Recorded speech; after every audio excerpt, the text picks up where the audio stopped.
Assalamualaikum warahmatullahi wabarakatuh. Selamat datang kembali di channel Sejarah Islam.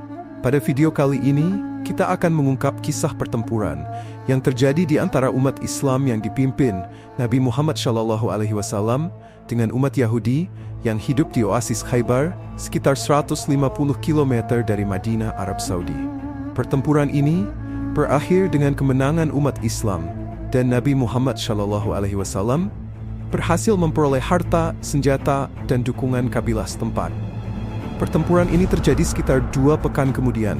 Rasul Shallallahu Alaihi Wasallam bahkan memimpin sendiri ekspedisi militer menuju Khaybar, daerah sejauh 3 hari perjalanan dari Madinah. Khaybar adalah daerah subur yang menjadi benteng utama Yahudi di Jazirah Arab, terutama setelah Yahudi di Madinah ditaklukkan oleh Rasulullah. Pertempuran ini adalah salah satu dari sekian banyak ghazwah yang dilakukan oleh Nabi Muhammad dalam misi beliau menyebarkan Islam.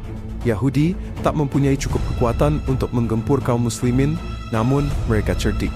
Mereka mampu menyatukan musuh-musuh Nabi Muhammad SAW dari berbagai kabilah yang sangat kuat. Hal itu terbukti pada Perang Khandaq. Bagi warga muslim di Madinah, Yahudi lebih berbahaya dibanding musuh-musuh lainnya. Penasaran dengan perjalanan kisahnya? Yuk saksikan video ini sampai habis. Tapi sebelum menonton, jangan lupa di like, subscribe, komen, dan share. Yang subscribe video ini saya doakan semoga selalu dilancarkan rezekinya, dimudahkan urusannya, keluarganya selalu diberi kesehatan, dan panjang umur. Amin, ya Rabbal Alamin. Khaybar adalah suatu daerah yang subur, yang dikelilingi oleh benteng-benteng kaum Yahudi. Benteng tersebut merupakan benteng terakhir di Jazirah Arabia. Awalnya, orang-orang Yahudi Khaybar tidak memperlihatkan permusuhan terhadap kaum muslimin, sampai pemuka Bani Nadir bergabung dengan mereka setelah terusir dari Madinah. Setelah itu, babak baru, hubungan antara mereka dengan kaum muslimin dimulai. Di antara pemuka Bani Nadir yang menonjol, yang bergabung dengan Yahudi di Khaybar, adalah Salam bin Abi al-Huqaiq, Kinana bin Abi al-Huqaiq, dan Huyai bin Akhtab. Mereka bergabung di Khaybar dengan membawa kebencian terhadap kaum muslimin. Oleh karena itu, di saat ada kesempatan untuk menyerang kaum muslimin, mereka tidak menyia-nyiakannya. Lebih dari itu, mereka bukan hanya menunggu kesempatan, bahkan mereka aktif memprovokasi kaum Quraisy untuk menyerang kaum muslimin dan suku-suku sekitar Mekah. Perang Ahzab atau Perang Khandaq merupakan buah dari provokasi mereka. Dalam kondisi genting, saat kaum muslimin berhadapan dengan pasukan sekutu kala itu, lagi-lagi mereka berhasil membujuk Bani Quraisyah untuk mengingkari perjanjian damai dengan Rasulullah. Oleh karena itu, Rasulullah Shallallahu Alaihi Wasallam memberikan sanksi berat ke Bani Quraisyah setelah pasukan sekutu memutuskan kembali. Perdamaian Hudaybiyah, perjanjian gencatan senjata antara kaum muslimin dan kaum Quraisy yang terjadi setelah Perang Quraisyah menjadi kesempatan bagi kaum muslimin untuk membereskan bibit dendam Bani Khaybar yang bisa mengganggu stabilitas kaum muslimin di masa yang akan datang. Allah Azza wa Jalla telah menjanjikan harta rampasan yang banyak jika kaum muslimin menyerang dan bisa mengalahkan kaum Yahudi Khaybar. Para ulama sejarah berpendapat tentang kapan peperangan ini berkecamuk. Ibnu Ishaq menyebutkan bahwa peperangan ini terjadi pada bulan Muharram tahun ke-7 Hijriyah. Al-Waqidi menyatakan pada bulan Safar atau Rabiul Awwal pada tahun ke-7 Hijriyah, sekembalinya kaum muslimin dari perjanjian Hudaybiyah. Ibnu Sa'ad berpendapat bahwa peperangan ini berkecamuk pada bulan Jumadil Ula tahun ke-7, dan Imam Az-Zuhri dan Imam Malik mengatakan bahwa itu terjadi pada bulan Muharram pada tahun ke-6 Hijriyah. Jika diperhatikan, perbedaan Ibnu Ishaq dan Al-Waqidi selisihnya tidak jauh, hanya 2 bulan. Demikian juga perbedaan mereka berdua dengan Imam Az-Zuhri dan Malik, yang disebabkan perbedaan mereka dalam menentukan permulaan tahun Hijriyah. Ibnu Hajar rahimahullah telah merajihkan perkataan Ibnu Ishaq atas perkataan Al-Waqidi. Pasukan kaum muslimin berjalan menuju Khaybar dengan semangat keimanan membaja, meski mereka tahu kekokohan benteng Bani Khaybar, ketangguhan pasukan mereka, serta kelengkapan peralatan perang mereka. Kaum muslimin terus bertakbir, bertahlil dengan suara keras, sehingga Nabi Shallallahu Alaihi Wasallam mengingatkan mereka dengan sabda beliau Shallallahu Alaihi Wasallam, "Innakum tad'una sami'an qariban, wa huwa ma'akum." Sesungguhnya, kalian berdoa kepada Zat yang Maha Mendengar lagi Maha Dekat. dan sesungguhnya Dia selalu bersama kalian. Saat berangkat, kaum muslimin menempuh jalan yang terletak antara Khaybar dan Ghatfan untuk mencegah Bani Ghatafan agar tidak membantu kaum Yahudi. Khaybar karena saat itu mereka masih memusuhi kaum muslimin. Kaum muslimin sudah memasuki dan berada di wilayah Khaybar sebelum terbit fajar. Setelah menunaikan salat subuh di daerah itu, penyerangan dilakukan sebelum matahari terbit.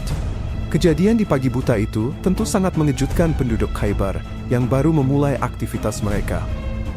Mereka berlarian seraya berkata, Muhammad dan prajuritnya. Rasulullah Shallallahu Alaihi Wasallam pun bersabda, Allahu Akbar, kharabat Khaybar. Inna idza nazalna bisahati qaumin fasa'a sabahul munzirin. Allahu Akbar. Khaybar akan runtuh. Sungguh jika kami turun di medan untuk melawan suatu kaum, maka buruklah pagi hari orang-orang yang kami peringati. Orang-orang Yahudi berlarian dan berlindung di balik benteng-benteng mereka. Kemudian kaum muslimin mengepung mereka. Bani Ghatfan berusaha menolong Bani Khaybar, sekutu mereka. Namun setiap kali mereka bergerak, mereka khawatir kaum muslimin berbalik arah menyerang mereka, sehingga harta dan keluarga mereka terancam. Akhirnya mereka mengurungkan niat untuk membantu.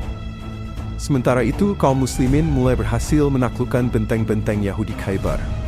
Benteng pertama yang jatuh ke tangan kaum muslimin adalah benteng Naim dan As-Shab di daerah Natat, kemudian benteng Abi Nizar di daerah As-Shik. Kedua daerah ini bagian sebelah timur laut Khaybar. Kemudian benteng Al-Kamush yang sangat kokoh di daerah Al-Qutaibah. Benteng ini dihuni oleh putra Abu Hukaib. Setelah itu, kaum muslimin mampu menguasai dua benteng lagi di Al-Wathih dan Sulalim. Kemenangan demi kemenangan yang diraih kaum muslimin dalam perang Khaybar tidak didapatkan dengan mudah. Kaum muslimin mendapatkan perlawanan sengit ketika berusaha menaklukkan benteng-benteng itu. Misalnya, saat menaklukkan benteng Naim, seorang sahabat Nabi yang bernama Mahmud bin Maslamah al-Anshari gugur sebagai syahid. Penaklukan benteng ini membutuhkan waktu 10 hari. Saat pengepungan kaum muslimin dipimpin oleh Abu Bakar As-Siddiq, namun saat itu Allah belum memberikan kemenangan. Ketika kaum muslimin mulai terasa lelah, Rasulullah Shallallahu Alaihi Wasallam memberi semangat dengan memberitahukan bahwa besok Allah Azza wa Jalla akan menyerahkan bendera kepada orang yang dicintai oleh Allah Azza wa Jalla dan Rasulnya, dan Dia akan mendatangkan kemenangan. Keesokan harinya, usai melaksanakan salat subuh, Rasulullah Shallallahu Alaihi Wasallam memberikan panji perang kepada Ali radhiyallahu anhu, dan Allah Azza wa Jalla memberikan kemenangan melalui beliau radhiyallahu anhu. Sebelumnya, Rasulullah telah mewasiatkan kepada Ali radhiyallahu anhu agar mengajak orang-orang Yahudi untuk memeluk Islam terlebih dahulu. Rasulullah Shallallahu Alaihi Wasallam juga bersabda kepada Ali radhiyallahu anhu, "Wallahi li an yahdiyallahu bika rajulan wahidan, sayrun laka min an yakuna laka humrun na'am." Wa 'indama sa'alahu Ali, "Ya Rasulullah, ala madha aqatilu an-nas?" Kana qatilhum hatta yashhadu an la ilaha illa Allah wa anna Muhammadan Rasulullah, fa idza fa'alu dhalika muni'u minka dima'ahum wa amwalahum illa bihaqqiha wa hisabuhum 'ala Allah. Demi Allah, sungguh Allah memberi hidayah kepada seseorang dengan perantaramu itu lebih bagimu daripada unta merah. Ketika Ali bertanya kepada beliau Shallallahu Alaihi Wasallam, "Wahai Rasulullah, atas dasar apa aku memerangi mereka?" Rasulullah Shallallahu Alaihi Wasallam menjawab, "Perangilah mereka hingga mereka bersaksi bahwa tidak ada Allah yang berhak disembah dengan benar, kecuali Allah dan Muhammad adalah utusan Allah. Dan jika mereka telah melakukan hal itu, maka terlaranglah bagimu darah-darah dan harta-harta mereka, kecuali dengan cara yang hak dan perhitungannya di sisi Allah." Pada saat pengepungan, seorang pemuka sekaligus ksatria kaum Yahudi tampil dan menantang duel. Orang ini yang menyebabkan wafatnya Amir bin Al-Aqwa radhiyallahu anhu. Setelah itu, Ali radhiyallahu anhu tampil meladeninya dan berhasil membunuhnya. Kematian orang ini rupanya berdampak buruk pada mental kaum Yahudi, yang selanjutnya menjadi sebab kekalahan mereka dan akhirnya benteng Naim jatuh ke tangan kaum muslimin. Setelah berhasil menaklukkan benteng Naim, kaum muslimin bergerak menuju benteng Ash-Shab.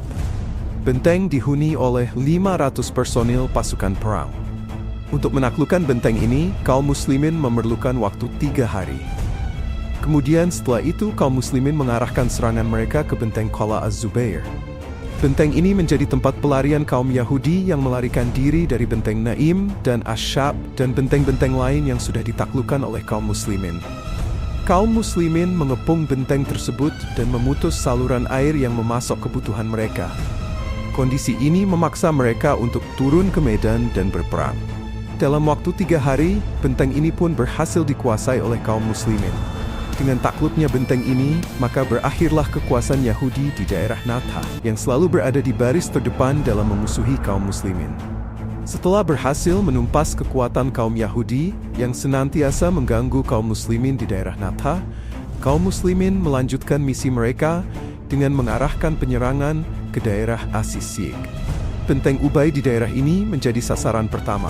Tembok benteng dan para penghuninya tidak mampu menahan gempuran kaum muslimin. Akhirnya, benteng berhasil dikuasai dan sebagian penghuninya melarikan diri ke benteng Nazar. Mengetahui hal ini, kaum muslimin bergerak cepat menyerang benteng Nazar. Tidak beberapa lama, benteng ini pun berhasil dikuasai kaum muslimin. Akhirnya penduduk Yahudi yang tersisa melarikan diri ke benteng terakhir dan terkuat, yaitu benteng Al-Qamus yang sangat kokoh, dan benteng Al-Wati, dan benteng As-Sulalim. Di tempat ini, mereka menghimpun kekuatan mereka. Kaum muslimin memusatkan kekuatan untuk mengepung mereka. Pengepungan berlangsung selama 14 hari, dan akhirnya meminta damai. Demikianlah penaklukan kota Khaybar melalui pertempuran sengit. Dalam riwayat Imam Bukhari, Imam Muslim, dan Imam Abu Dawud, dijelaskan bahwasanya Rasulullah Shallallahu Alaihi Wasallam menaklukkan Khaybar melalui pertempuran sengit. Sebuah pertempuran yang menelan korban 93 dari pihak musuh dan 20 Muslim.